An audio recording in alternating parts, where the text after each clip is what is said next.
Je vous souhaite la bienvenue à tous et à toutes à notre présentation des formations du lycée Yves Verrel. Nous sommes heureux de vous accueillir. Juste une petite mise au point technique pour ceux qui sont connectés. En haut à droite de votre écran, vous avez possibilité d'ouvrir avec la petite bulle un volet questions-réponses et de poser votre question pendant la présentation. À la fin, je reprendrai la parole pour revenir sur les différentes questions qui seront posées et je redonnerai la parole aux différents intervenants pour qu'ils puissent répondre dans leur spécialité. Voilà.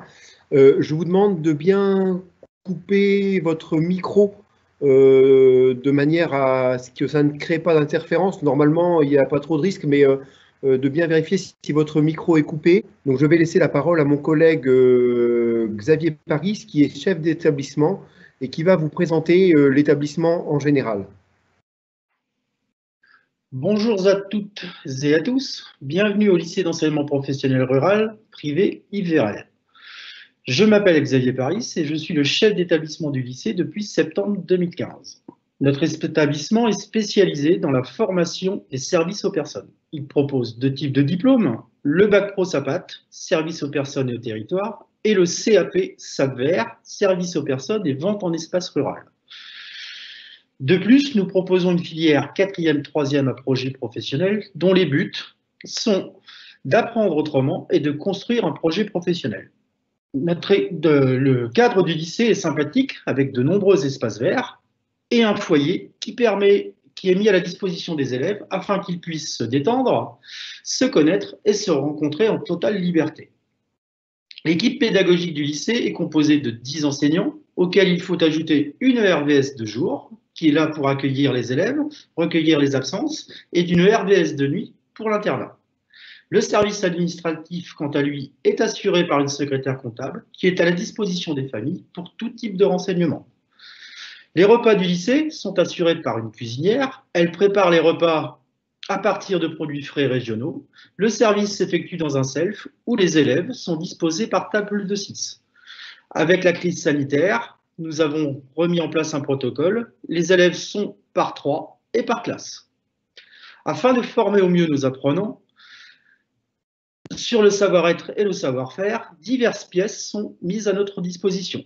Il y a un CDI qui est un lieu de rencontre, de divertissement, de travail, de recherche et de consultation avec le documentaliste. Une salle informatique qui est équipée d'une vingtaine de postes et qui permet l'accès à l'outil numérique et à la formation informatique nécessaire sur le plan professionnel. 2 plateaux techniques sont à notre disposition. Une salle santé qui est organisée en 3 espaces, un espace puériculture, un espace personnes fragilisées et un espace pour l'entretien du linge. Une cuisine pédagogique composée d'une 12aine de postes avec évier, plan de travail et système de cuisson variés, induction, électrique et gaz. Chaque poste possède du matériel familial et professionnel.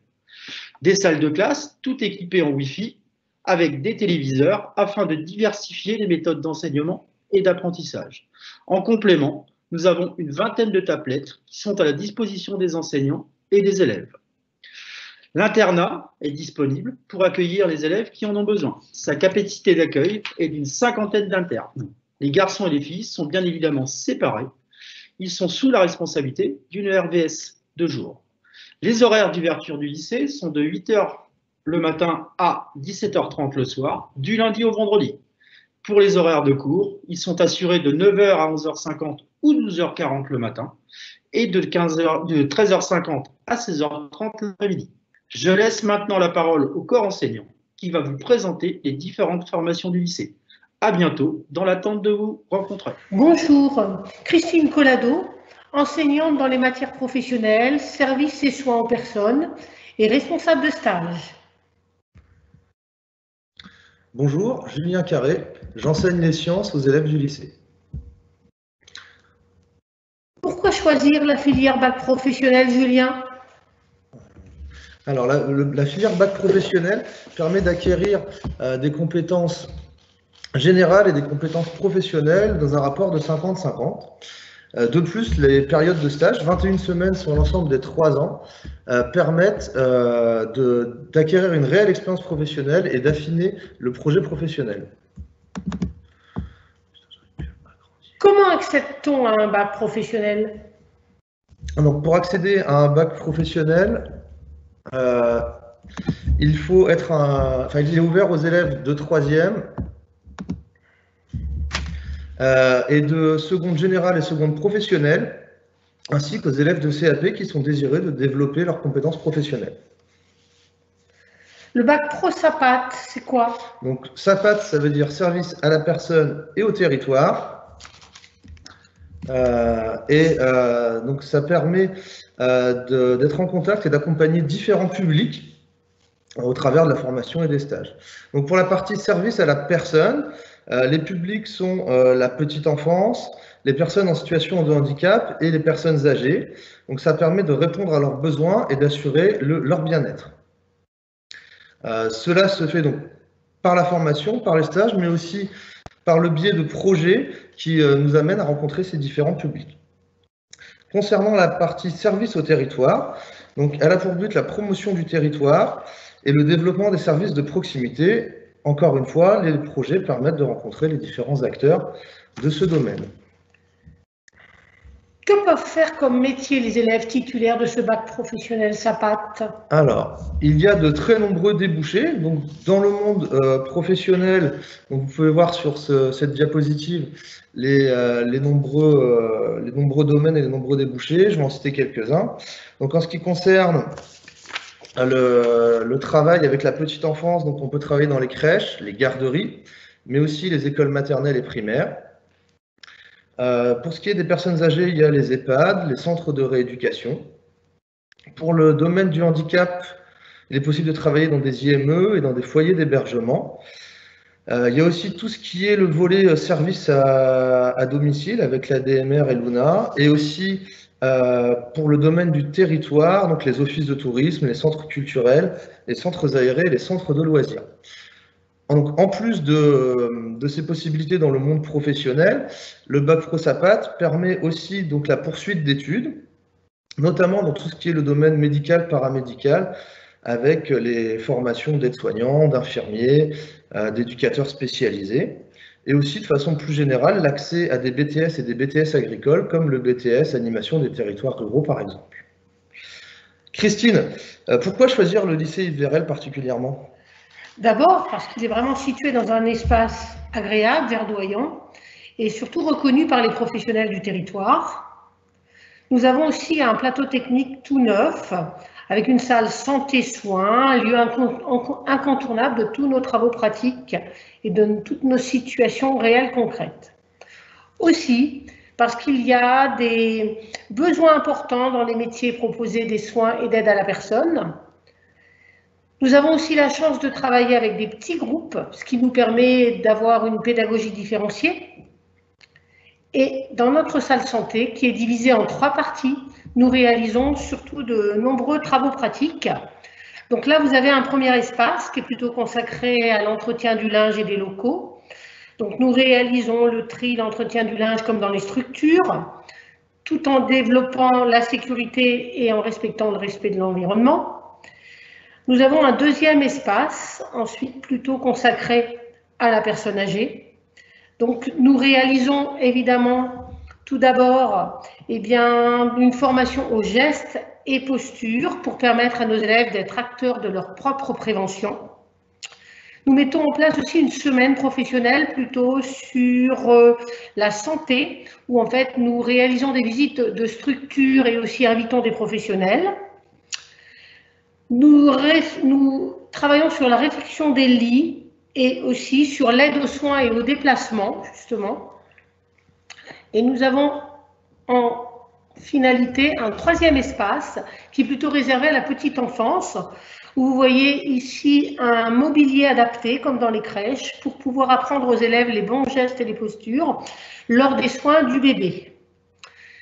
Avec tout cela, nous avons évidemment des supports et des moyens pédagogiques comme une télévision, des tablettes. Nous avons aussi la possibilité d'aménager notre salle pour des travaux de groupe importants. Et je vais donc donner maintenant la parole à mes collègues.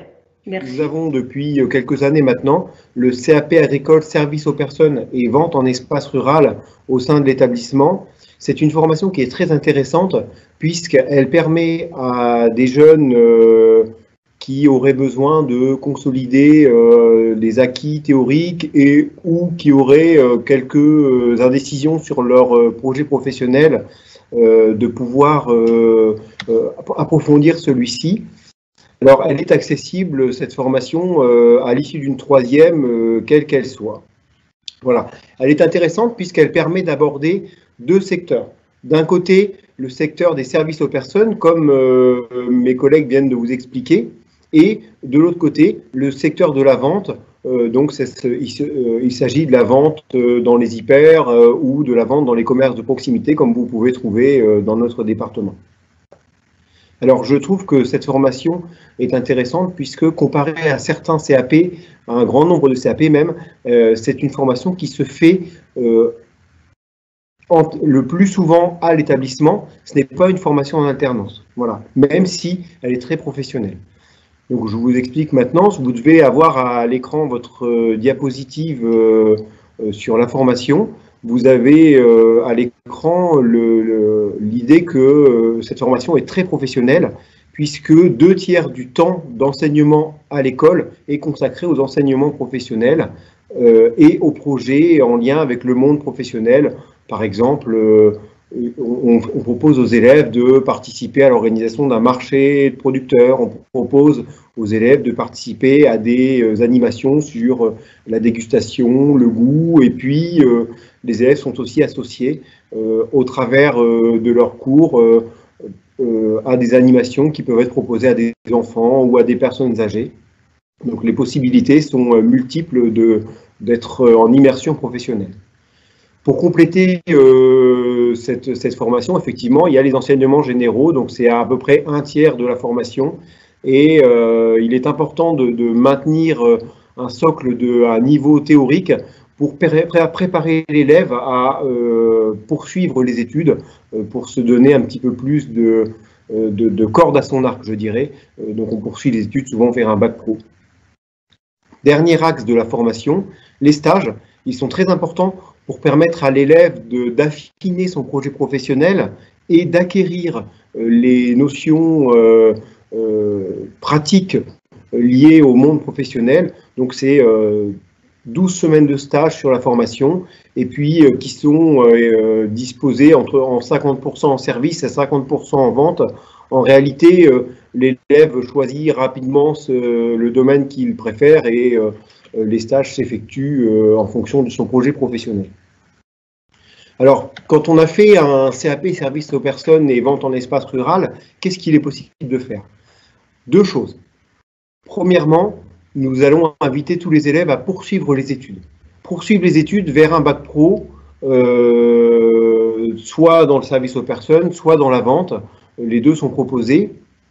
Alors, chez nous, on propose le bac pro service aux personnes et au territoire, hein, mais les deux sont proposés et donc ça dépendra du choix de l'élève.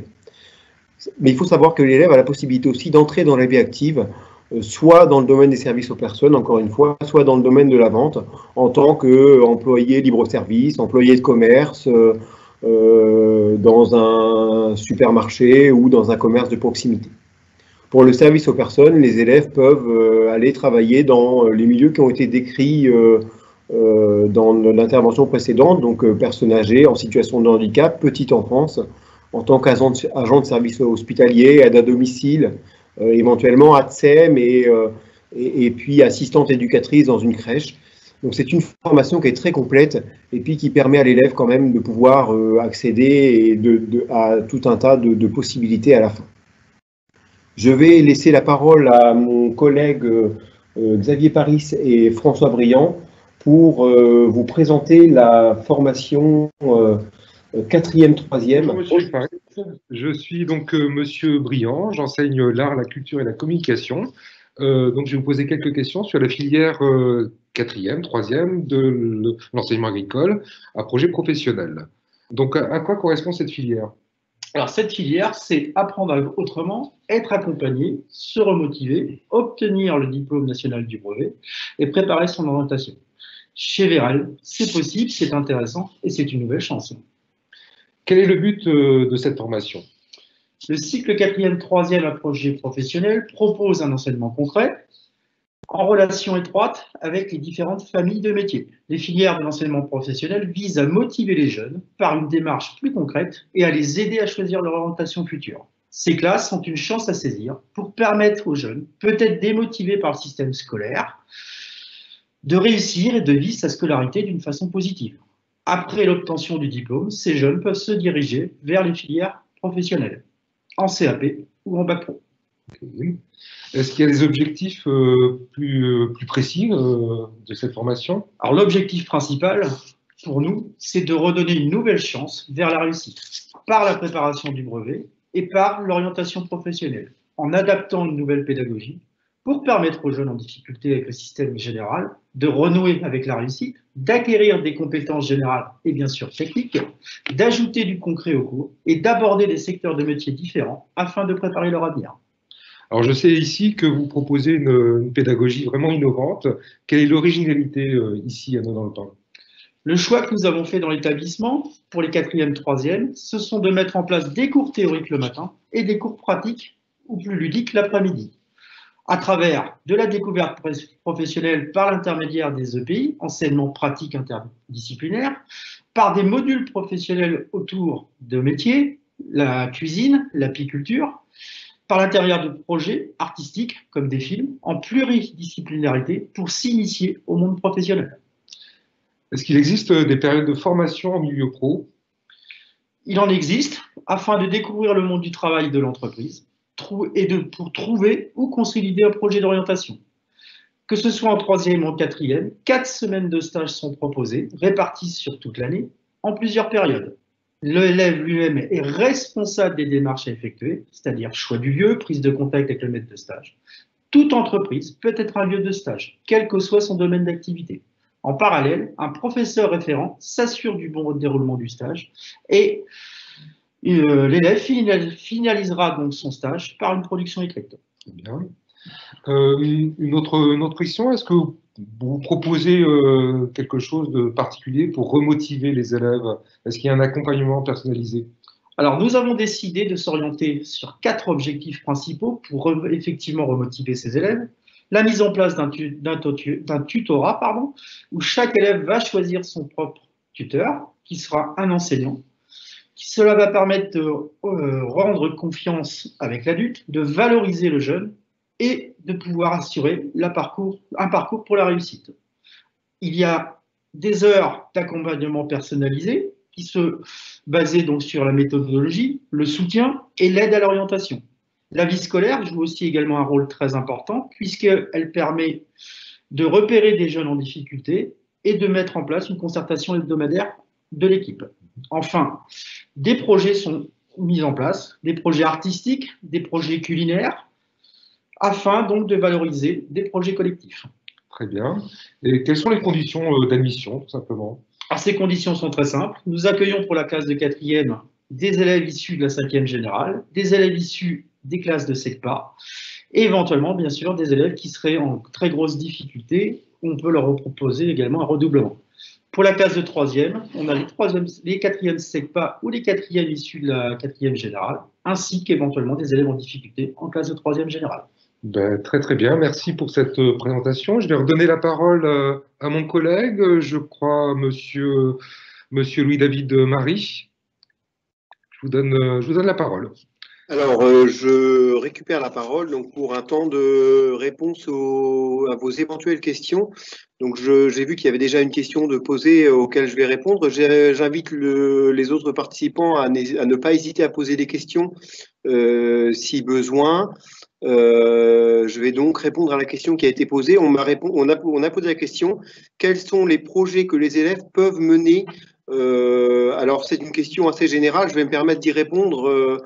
Les projets en 4e, 3e, c'est plutôt des projets, alors pour ceux qui ont été faits déjà cette année, par exemple, après-midi, découverte des métiers, menuiserie, ébéniste. Alors, il a été proposé aux élèves de découvrir les projets menuiserie, ébéniste pendant une après-midi.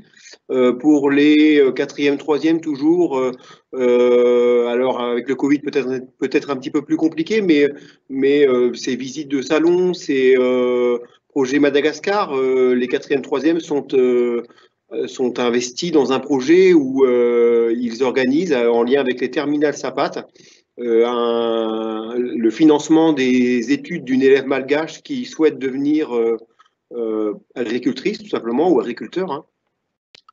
En SAPAT, pour la formation Bac Pro SAPAT, un ou deux exemples de projets. On travaille en lien avec les enseignants avec une association locale qui s'appelle Réseau App. Et puis, on propose aux personnes âgées du secteur de participer à des animations cuisine, à des animations diverses et variées proposées par nos élèves. On travaille aussi avec, on a un certain nombre de partenaires en fait, de structures dans le secteur qui nous permettent d'organiser des projets. Deuxième exemple de projet, en lien avec le Bac Pro SAPAT, par exemple, on organise une journée ou une matinée d'animation, notamment avec la crèche, le multi-accueil, le jardin de Cola Vimoutier. Souvent, c'est des projets qui peuvent s'organiser. Et puis, eh bien, en CAP, on organise des projets plutôt d'animation. Alors là, par exemple, pour cette année, il y a un projet prévu, un atelier avec des enfants d'une école. Il y a cette année prévu un atelier dégustation normande en lien avec la formation SAPAT. Voilà, c'est pour les projets qu'on peut faire. Et en fait, on essaye le maximum de permettre à nos élèves d'être en immersion toujours en lien avec le monde professionnel, de manière à ce que les élèves puissent se former un maximum. J'espère que j'ai répondu à la question. Y a-t-il d'autres questions? Je ne vois pas de questions supplémentaires. N'hésitez pas à les poser, hein, nous allons y répondre. Toujours est-il que je vous remercie de votre écoute. Hein, merci d'avoir participé à la présentation.